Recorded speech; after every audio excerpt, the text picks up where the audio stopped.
بسم الله الرحمن الرحيم الحمد لله حمدا كثيرا طيبا مباركا فيه كما يحب ربنا ويرضى.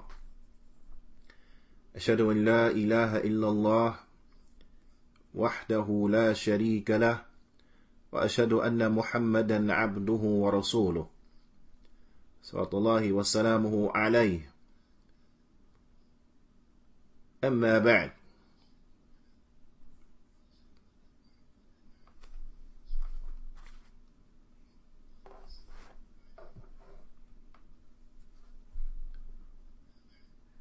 Alhamdulillah, we continue going over the tremendous book by the Imam, the Allama, Shaykh al-Islam, Shaykh Muhammad bin Abdul Wahhab, rahmatullah alayh.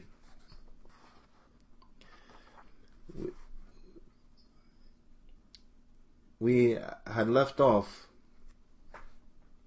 on the statement of the Shaykh when speaking about the proper meaning of La ilaha illallah and how it is a must and it is vital that we understand that in order to benefit from the Kalimah of Tawheed, then we have to bring about actions and we have to actualize it by worshipping Allah subhanahu wa ta'ala alone and by staying away from the worship of other than Allah subhanahu wa ta'ala, and that it is not something that is merely the articulation of the tongue and that's it, but we have to believe in it, articulate it upon our tongues, and then we have to actualize it upon our limbs by worshipping Allah subhanahu wa ta'ala and staying away from the ibadah of other than Allah subhanahu wa ta'ala.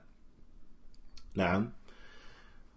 We left off at the statement of the Shaykh rahmatullah alayhi, where he says, إذا فهمت ذلك فتأمل الألوهية التي أثبتها الله تعالى لنفسه. He says, so if you understand this, then contemplate and reflect upon the uluhiyya, that Allah subhanahu wa ta'ala, that Allah ta'ala, He has affirmed for Himself, that Allah subhanahu wa ta'ala has affirmed for Himself. Naam.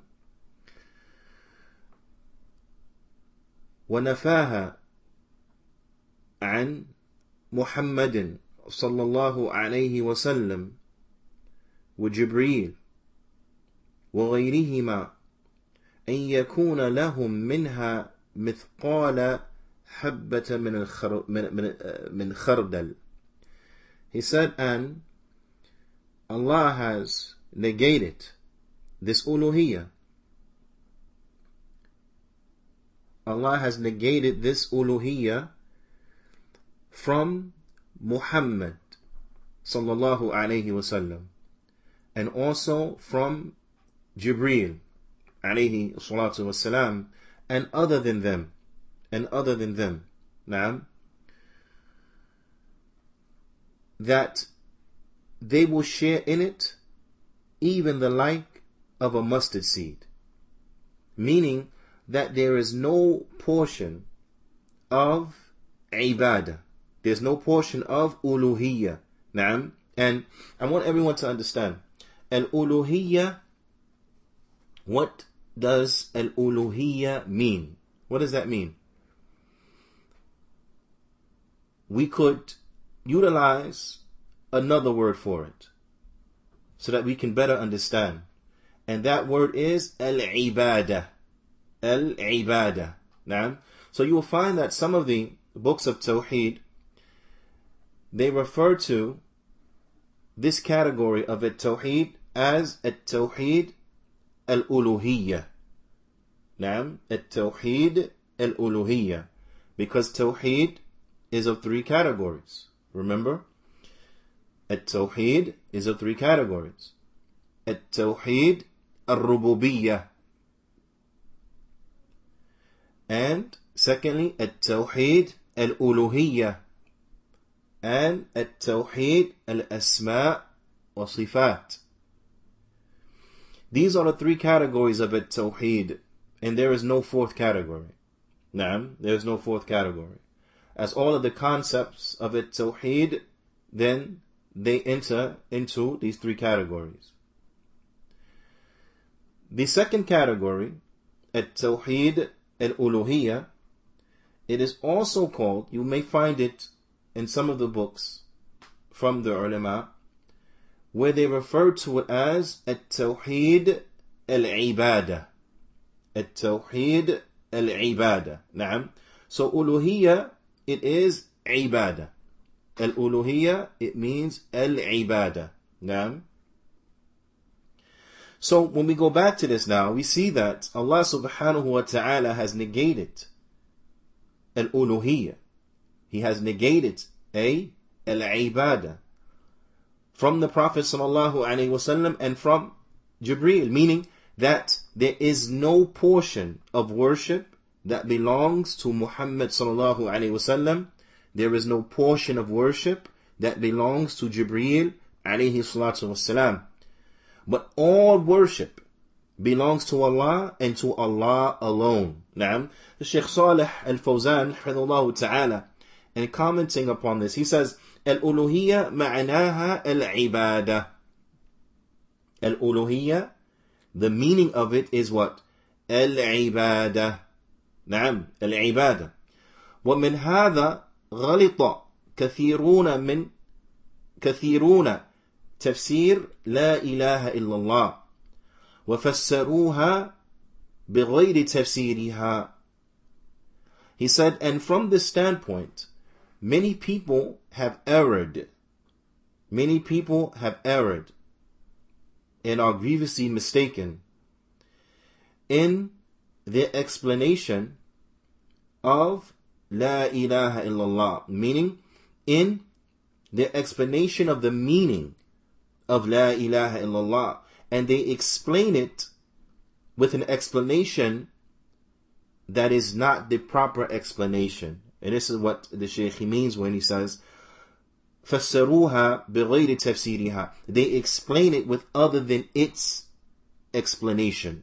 They give it a tafsir that is not the proper tafsir, is not its tafsir.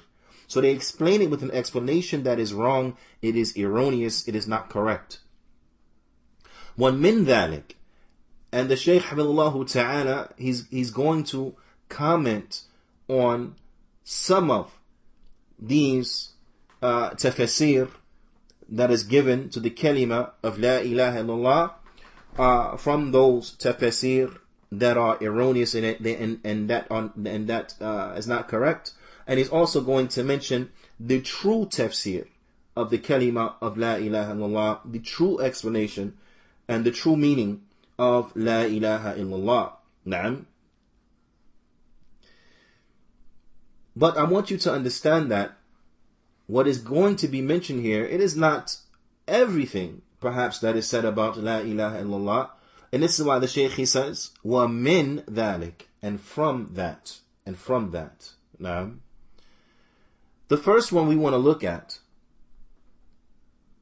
and this is the first one that the Shaykh, he brings. And you will see that this one, especially for the English-speaking people, is one that it resonates, or it should resonate with us, yani the era of this one, because this is something that is well known and has become popular, especially in the manner in which La ilaha illallah is translated. Naam. So this one we should really open up our ears and we should really pay attention to it.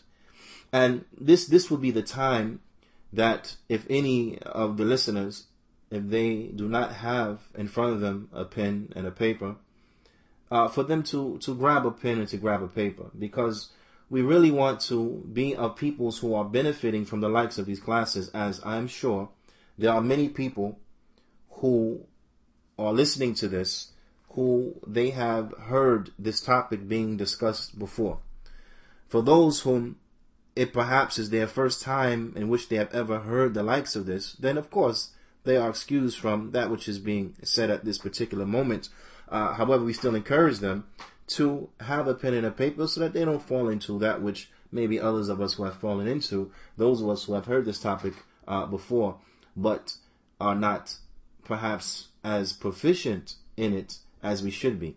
And the reason you will find for that lack of proficiency as relates to this topic or any other topic that we have heard over and over again is due to what? Is due to us not writing down, not taking notes, not writing down information and then going back and reviewing of that information. There's a lack of follow-up, and this is why you see deficiencies inside of our communities on topics that we have heard so many times before, inside of lectures, inside of khutbah, inside of Friday sermons, right? Workshops, classes, so on and so forth, and yet we are still somewhat shaky in our knowledge of it. Our proficiency is still wanting and lacking. Why? Because we never really took to it seriously. You understand? And this is something that we should take to very, very, very seriously. And I want you to get these explanations, these wrong ones down in which the Shaykh he mentions, and understand why they are wrong. And then this will help you better understand the true explanation of La ilaha illallah and why it is right. You understand? So it's very important. It's very important. And I urge everyone to really pay attention and to take notes. And if there's anything that you need repeated, if there's anything that you need reiterated or re-explained or something of this nature, then please write that inside of the text box. Draw my attention to it so that I may repeat those points, because it is very vital that we get this down and we get this down well. And I also want to point out in that this topic really is from the greatest and the most important of the topics for human beings, and that is the topic of Tawheed. And when you talk about any call that's islahiyya, any call that's a call of rectification, right? Then this has to be at the head of it. It has to be the first of it, the middle of it, and the end of it. That is not to say that other topics are not discussed. Yes, other topics and other things are discussed. Other issues are tackled. Other things are addressed. But any type of real dawah of reform, then it begins with Tawheed. The middle is Tawheed. The ending is a Tawheed. And whatever else needs to be addressed from those issues that are plaguing a particular society, then those issues are addressed, right? But we don't turn away from it Tawheed thinking that, we have other issues or bigger issues to speak about, because really there is no other issue. There is no bigger issue to speak about. Allah subhanahu wa ta'ala informed us that He created us. He created us. He brought us into existence, right, to establish Tawheed. As Allah subhanahu wa ta'ala said, وَمَا خَلَقْتُ الْجِنَّ وَالْإِنسَ إِلَّا لِيَعْبُدُونَ. And I did not create the jinn nor the mankind except to worship me. Naam, يَعْبُدُونَ, يُوَحِّدُونَ, to worship Allah, meaning to worship Allah alone. يُوَحِّدُونَ, to worship Him and Him alone, not to worship anything else, not to give any category or aspect of worship to anything other than Allah subhanahu wa ta'ala. So it's important that we understand that this is a great topic. This is the most important topic. And anyone who will belittle this topic, anyone who will trivialize this topic, anyone who will seek to marginalize those people who put emphasis and stress upon this topic, then know for surety that person is astray. Know for surety that that person is astray. Now, and I want you to understand that and to understand that well. This topic is the most important topic, the topic of Tawheed. Now, again, let me reiterate so that what I'm saying is clear. This is not to say that we speak about Tawheed and we don't speak about anything else, because the reality is that no one does that. There is no one. There is no alim. There is no, from the ulama, there is no shaykh from the mashayikh who only speak about Tawheed. Not a single one. Not a single one. You understand? But they also speak about other things that are applicable and appropriate to the people. They speak about what is needed. Now, so those matters of fiqh, they speak about. Those matters of akhlaq, wa taskiyat nafs, proper character, purification of the soul, they speak about these things. warning people from sins. They speak about these things. Sheikh Muhammad bin Abdul Wahhab, Shaykh al-Islam, is he not known for calling the people to Tawheed? Yes. But is that all he called the people to? No. Does he not have a mukhtasir of Zadul Ma'ad? Does he not have a summary of this tremendous book by Imam Ibn Qayyim, which in it highlights many aspects of fiqh, which highlights aspects of fiqh inside of this book? Yes, we have that. Right?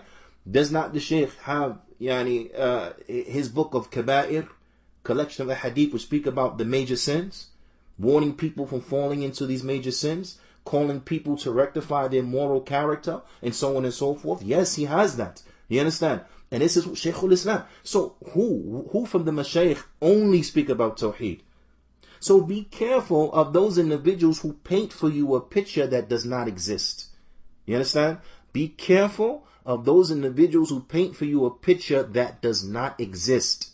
Because in doing that, they do that to what? To belittle the subject and to marginalize those individuals who speak about this subject. And that is because these individuals have another agenda.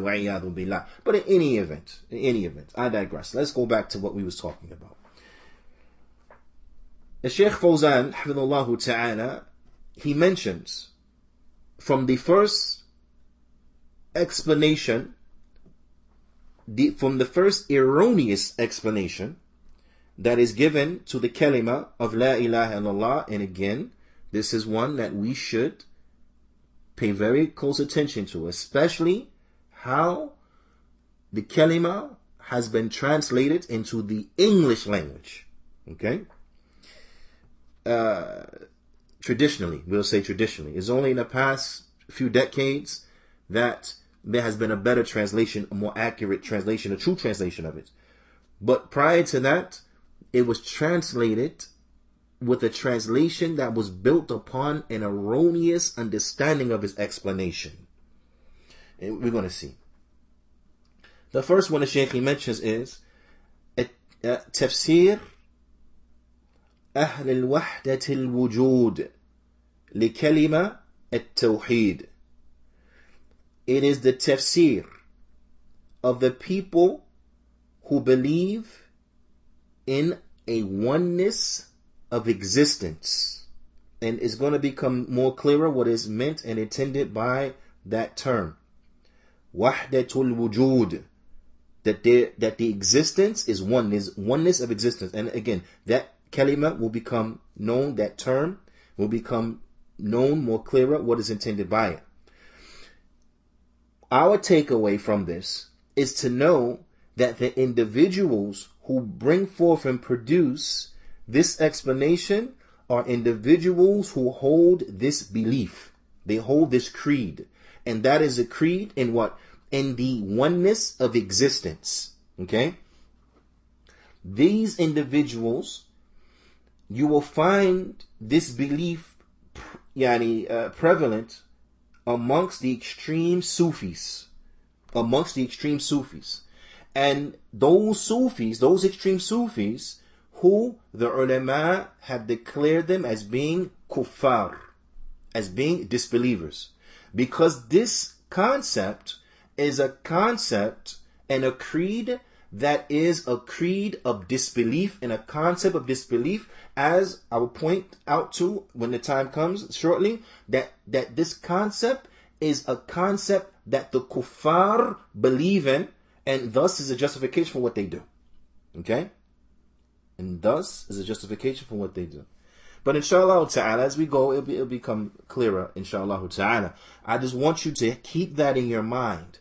I just want you to have that in your mind, so you better understand the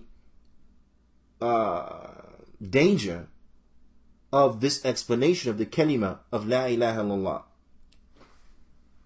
The Shaykh he says, فَأَهْلِ وَحْدَةِ الْوُجُودِ Ibn Arabi وَأَتْبَاعِهِ.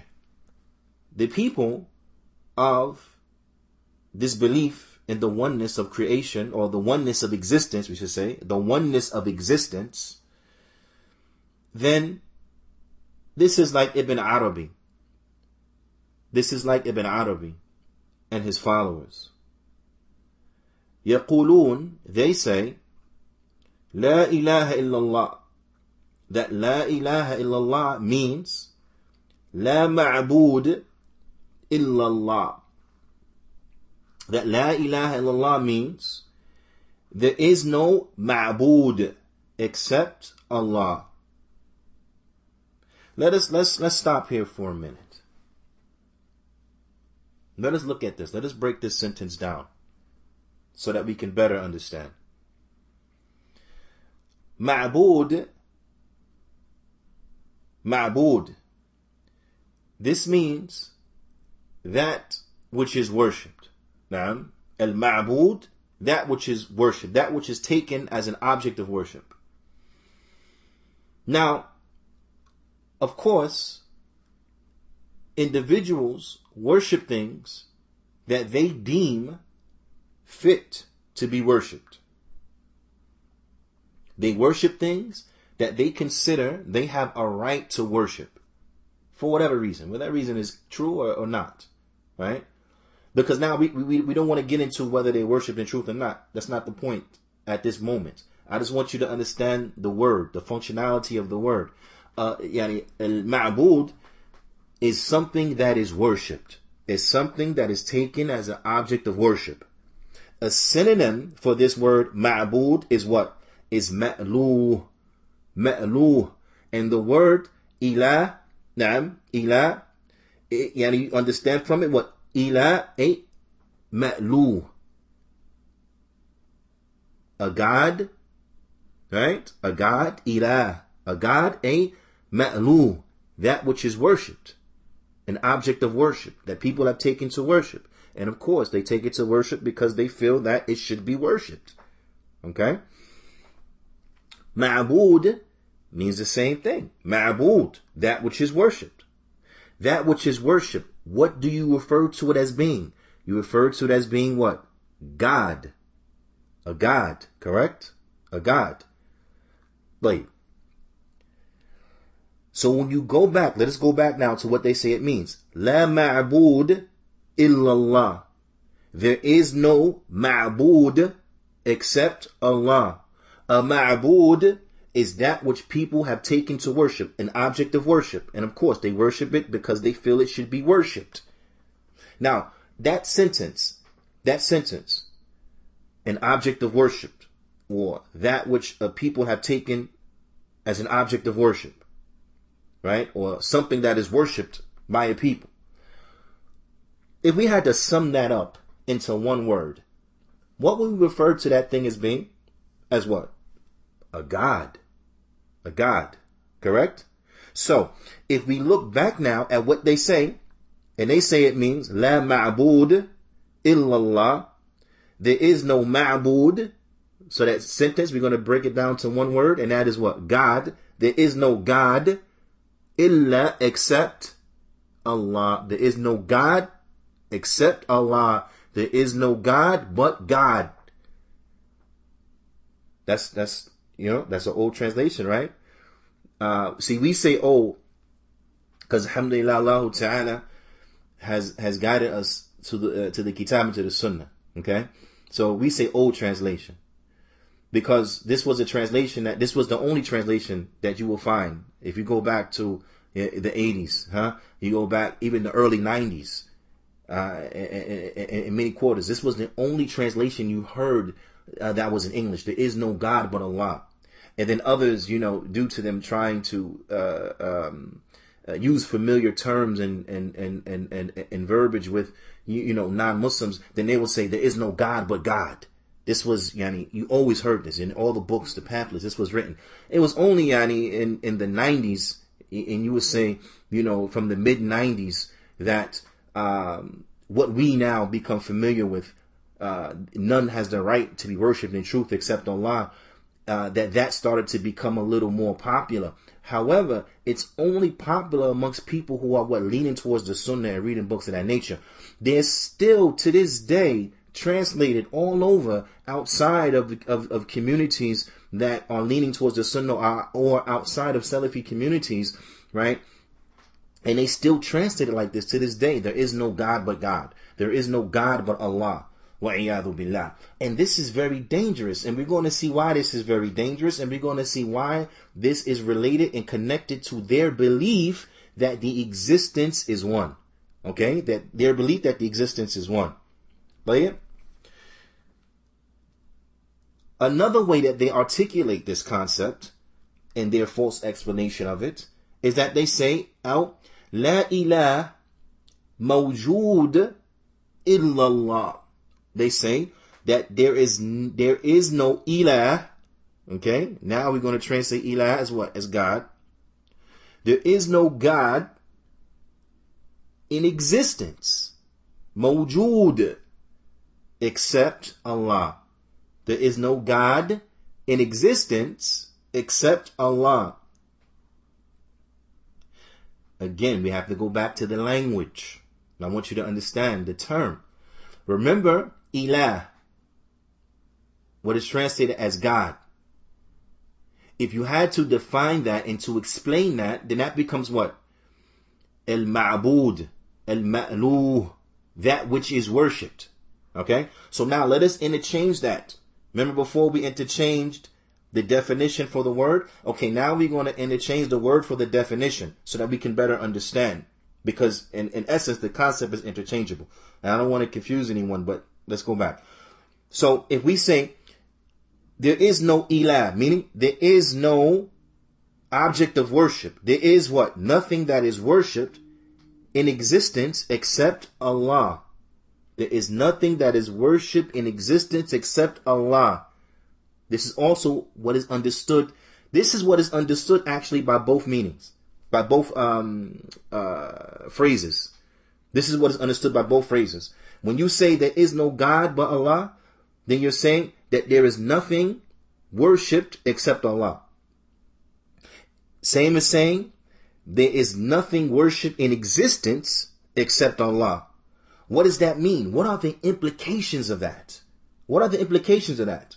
The implications of that is, as Shaykh Fawzani points out, معنى هذا أن كل معبودات كلها هي الله.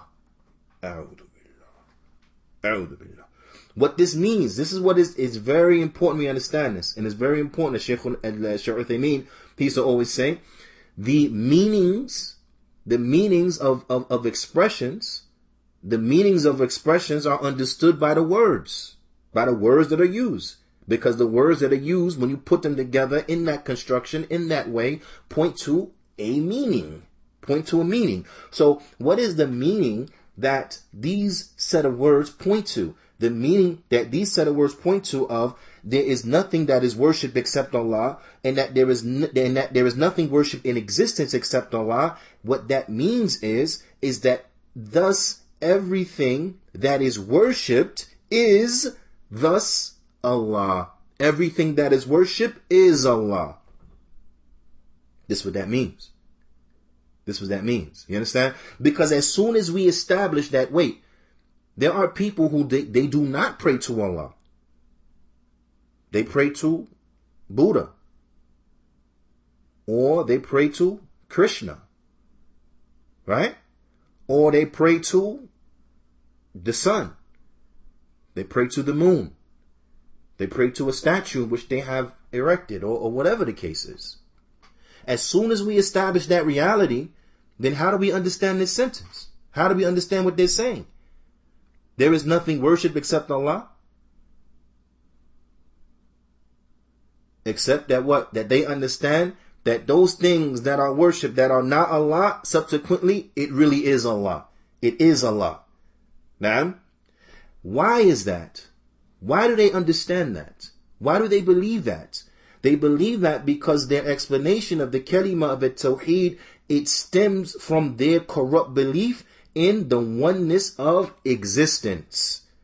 So the Shaykh mentions the أن عندهم أن الوجود لا ينقسم بين الخالق والمخلوق. And this is what is understood, and this is what is meant by that phrase, the oneness of existence. What is meant by that is that those individuals who believe in the oneness of existence, with them, Existence is not broken down, is not divided between the creator and the creation. You understand? With them, they believe that Allah is everything and everything is Allah because it's all one. That's what is meant by the oneness of what? Existence. Is that they believe that everything that exists is Allah and Allah is everything that exists. There's no separation for them, for the creator and the creation. You see, what Ahlul Sunnah wal Jama'ah, Allah subhanahu wa ta'ala is separate from his creation. The creation is something totally different. You understand? It's not the same. But with these individuals, there is no separation. The creation is Allah and Allah is the creation. It's all one thing. This is what they believe.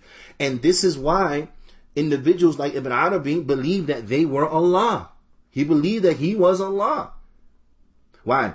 Because of his understanding that what? Allah is in everything. Allah is in everything. So therefore Allah is in me. So therefore I am Allah. Do you see now? Do you see how evil and dangerous this understanding is? Let me give you another expression, another common phrase that emanates from this belief. That is the phrase that Allah is everywhere. The phrase Allah is everywhere, it emanates from this belief in the oneness of existence. Because in there, these people understand is what? Everything is Allah and Allah is everything because Allah is everywhere. Thus Allah is everywhere. It's all the same. Allah is everywhere. How is Allah everywhere? Because everything is Allah and Allah is everything. So therefore, Allah is everywhere.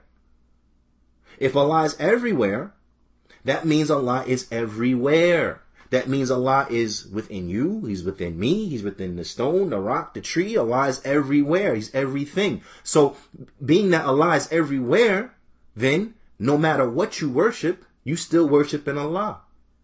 For those who truly understand the nature of Hinduism, they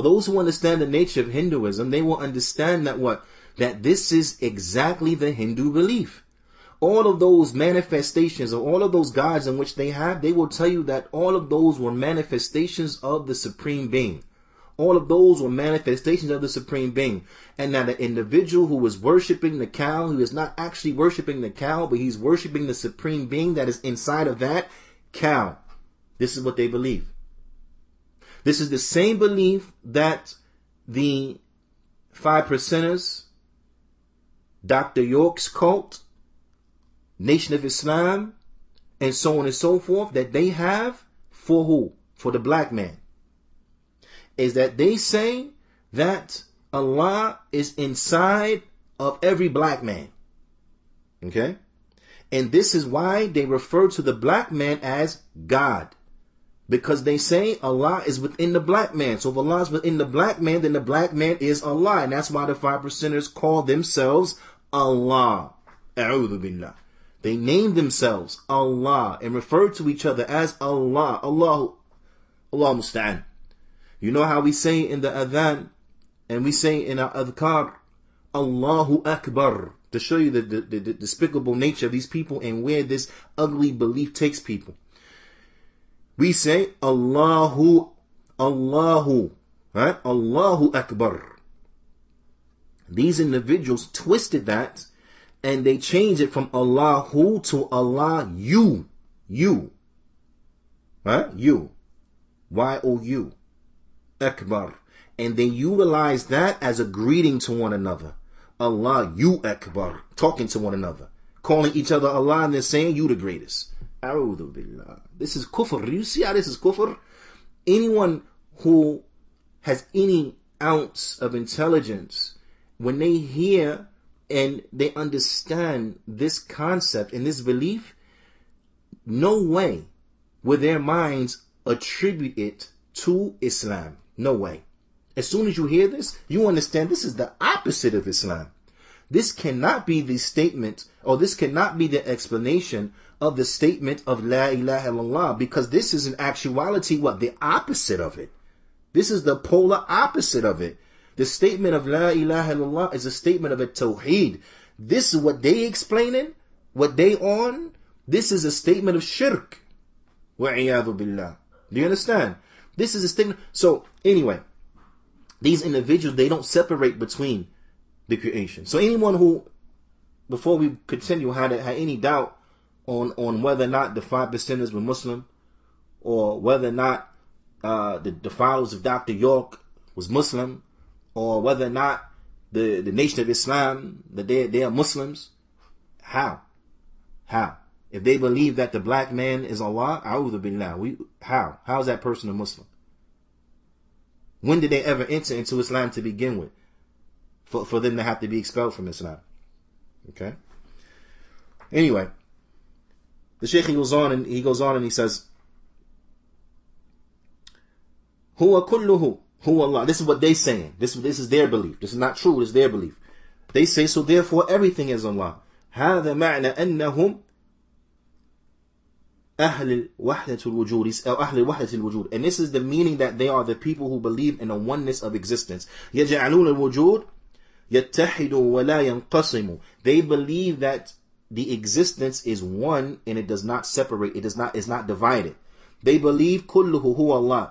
They believe that everything is Allah. مهما عبد الإنسان من شيء فإنه قد عبد الله. Whatever a person he worships, whatever it is, they believe he's worshipping Allah. الذي عبد القبر, the one who بقر. الذي عبد البقر, the one who prays to a cow. الذي عبد الصنم, the one who prays to a statue. الذي عبد الحجر, the one who prays to a rock. الذي عبد البشر, the one who prays to a human being. الذي عبد الملائكة, the one who prays to the angels. كلهم يعبدون الله. They believe that they are all worshipping Allah. لأن الله هو الموجود مطلق. Because Allah, He is the only thing that exists. He's the only thing that exists. الذي يقول إن الوجود ينقسم إلى قسمين إلى الخالق والمخلوق يقولون عنه إن هذا مشرك. Listen to how warped and twisted the belief of these individuals is that they say that these people who believe these people who believe in the oneness of existence, they say that anyone who separates and who divides the existence to the Creator and the creation, whoever brings that distinction and say that the Creator is separate from His creation, the creation is separate from the Creator, whoever says that, they say about him, he's a polytheist. He's a polytheist. A'udhu billah. A'udhu billah. They say he's a polytheist. نعم. فلا يكون موحدا عندهم إلا من قال إن الوجود شيء واحد وهو الله. He said the person who is upon Tawheed, right, with them is only the one who says that the existence is one, and that is Allah. It's all Allah. فمهما عبدت من هذا الكون من الأشجار والأحجار والأصنام والطواغيت فإنك تعبد الله. They said, so whatever you worship from this universe, whatever you worship in creation, from trees, from stones, from statues, from false deities, then verily you are worshipping Allah. A'udhu billah. This is what they believe. لأن هذا هو الله, because all of this is Allah. وبهذه المناسبة فإنه يغلط بعض العوام يقولون لا معبود سواك. He says, and due to this, and it's appropriate that we mention the error of many of the common people when they say that none is worship outside of you. None is worship outside of you. نعم. ولكن لو قال, and before we go there, none is worship outside of you, right? This is in the dua, in calling upon Allah subhanahu wa ta'ala, right? They'll say, nothing is worship outside of you, O Allah. First of all, this is wrong, right? It's wrong because what? It's not true. It's not true. Are other things outside of Allah worship? Yes. We live in America. This is Yawmul Ahad, correct? Sunday. The Christians today, who are they worshiping? Huh? Who are they worshiping today? Jesus. Is Jesus Allah? No. So is other than Allah worship? Yes. The Christians, they also worship who? His mother, Maryam, alayhi salatu wassalam. They worship Isa, alayhi salatu wassalam. They worship his mother, alayhi salatu wassalam. Is Maryam, alayhi salatu wassalam, is she Allah? No. So, other than Allah is worshipped. Correct? But they also worship the saints. Huh? The Catholics and them, they worship their saints. Saint this one, saint that one, so on and so forth. They worship them. They pray to them. But these saints, are these saints Allah? No. So what? So other than Allah is worship. Now, that's an example just using the Christians. We don't got to add the Hindus and the Buddhists and the Rastafarians who worship Haile Selassie and all this stuff. We ain't got to even go there. The Christians is enough for us as an example to prove that what other than Allah is worship. People worship things that are not Allah. So their phrase within itself is incorrect. It's wrong. It's not true. It's a lie. Because other things are worshipped. Right? So in saying that nothing is worshipped other than you, oh Allah, that's incorrect. That's not true. That's not reality. Shaykh Fawzani says, لكن لو قال, but if they were to say لا معبود بحق سواك, that again, let me read that in its full context. If you were to say that there is nothing worshipped other than you, then that statement within and itself would equal and agree with the statement of the people who believe in the oneness of existence. Okay?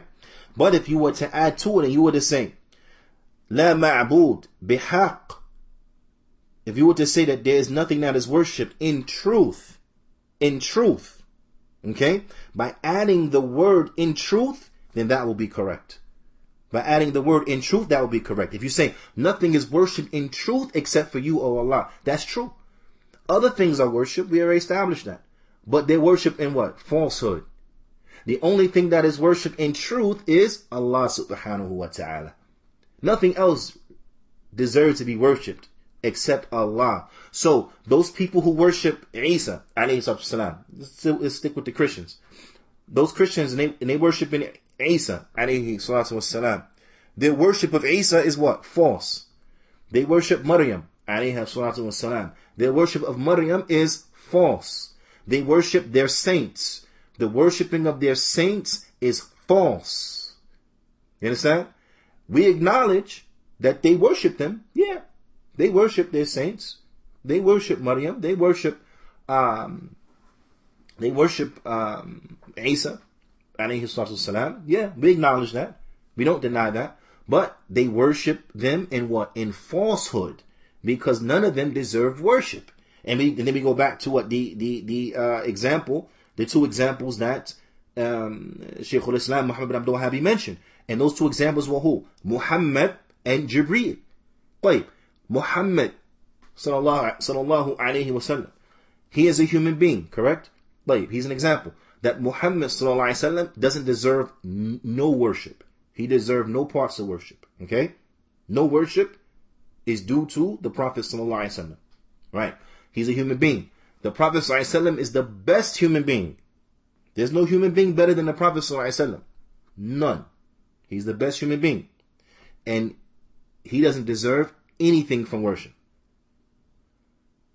Jibreel, alayhi salam, he is the best angel.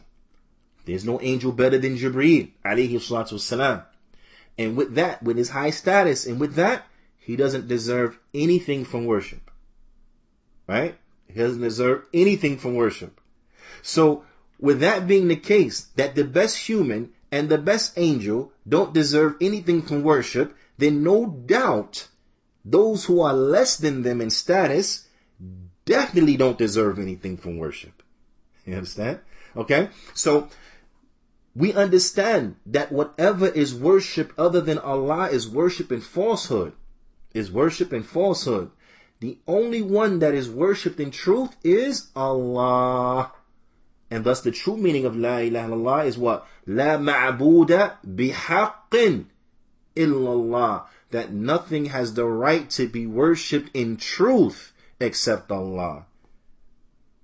That makes sense? طيب. The Shaykh, he says, لأن ما سواه ma'bud bil-batil. He said, because that which is other than Allah, it is worship, and it is worship in what? In falsehood. Now a person, they say, dalil. What's your proof, brother? Huh? What's your proof? But the proof can be found in Surah Al-Hajj. And it's verse 62. It's verse 62. And that is the statement of Allah subhanahu wa ta'ala. ذَلِكَ بِأَنَّ اللَّهَ هُوَ الْحَقِّ وَأَنَّ مَا يَدْعُونَ مِن دُونِهِ هُوَ الْبَاطِلِ. And that is because Allah, He is the truth. Allah is the truth, right? He is the one that is worshipped in what? In truth. And that which is called upon, meaning that which is worshipped, that which is invoked other than Him, then it is false. It is false. Meaning those things are worshipped in what? In falsehood. They are worshipped in falsehood. Now, the worship of them is erroneous. It's not correct. It's not right. The only one that is worshipped in truth, it is Allah subhanahu wa ta'ala. So this ayah here is a proof for that concept that we know and we believe in. Now, that only Allah subhanahu wa ta'ala is worshipped in truth. Only Allah subhanahu wa ta'ala deserves to be worshipped. So as we recap, those individuals of the erroneous belief that the existence is one, they give a false interpretation to the Kalimah of La ilaha illallah based upon the evil belief. The evil belief, which is in essence disbelief, as we said, because all of these individuals who worship false things, this is where it started. By them believing that Allah was inside of these things or a part of these things and so on and so forth, and this is what has led them to. This is what has led them to. The followers of Dr. York, so as to bring another example to make it clearer to your mind of the evil of this concept that the creation is, that the existence is one, and that Allah is everywhere and in everything. One of the followers of Dr. York, he said to me personally, I'm not narrating this on someone else, I'm telling you I'm narrating this on myself, right? He said to me, when, prior to Islam, I thought they were Muslims. I didn't know. You understand? They wore, jalabiya, turban, things like this, had beards. I thought they was Muslims. I didn't know. So I told one of them, I said, listen, I need to get a book so I can learn how to pray. This was prior, so I took my shahada. This was prior to me taking my shahada. Now, I said, I want to get a book. Yanni, give me one of them books to teach you how to pray. He told me, he said, you don't need that. Right? This is when they were, making it clear that they weren't Muslim. They were transitioning into, what they were transitioning to from disbelief. He said that you don't need that. I said, well, what do you mean? Well, I don't need that. Listen to what he said to me. He said, Allah's everywhere, right? Because that's what they believe. He said, Allah's everywhere. So that means Allah is in me and Allah's in you. He said, and if Allah is in you, then there's no need to pray to anyone outside yourself. That's what he said to me. He said, there's no need to pray to anyone outside yourself. Alhamdulillah, Allah subhanahu wa ta'ala guided me in those days. Right? Because even when this man said that, myself and my people I was with at the time, we kind of looked at each other in astonishment, like, what is this person talking about? You believe, like, what is he saying? But he was older person. He was an older man. We were all, very young. We were teenagers. This was an adult, an older man. He's telling this to us. So out of respect, I ain't going to argue with you, right? But at the same time, he was smart enough to know we need to get away from you. So we kind of looked at each other with that look like, okay, it's time to go. And alhamdulillah, we left. But anyway, this is another example to where it brought these people. Them believing that Allah is everywhere and within everything, that everything is Allah and Allah is everything. Then the man said in his justification, in his rationalization, which they learned from Dr. York, Why are you going to pray to anything outside yourself? Just pray to yourself. That's it.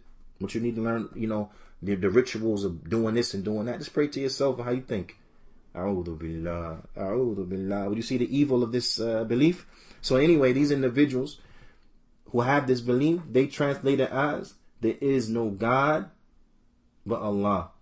Or there is nothing that is worshipped in existence except Allah. Which we understand is another way for them to express their belief that everything that is worshipped is Allah, because Allah is everything. A'udhu billah. So of course this is not the true statement or the true meaning of the Kalimah of La ilaha illallah, because this actually brings about an understanding of the total opposite of the meaning of La ilaha illallah. The proper meaning of La ilaha illallah is La ma'buda bihaqqin illallah, that nothing has the right to be worshipped in truth except Allah. And then the Shaykh Hafidhullah Ta'ala, he mentions some more points, 5 in total, on explanations of the meaning of La ilaha illallah, but we will save the other ones to the coming class بإذن تعالى. فنكتفي بهذا القدر، وصلى الله وسلم على نبينا محمد وعلى آله وصحبه أجمعين، وجزاكم الله خيرا.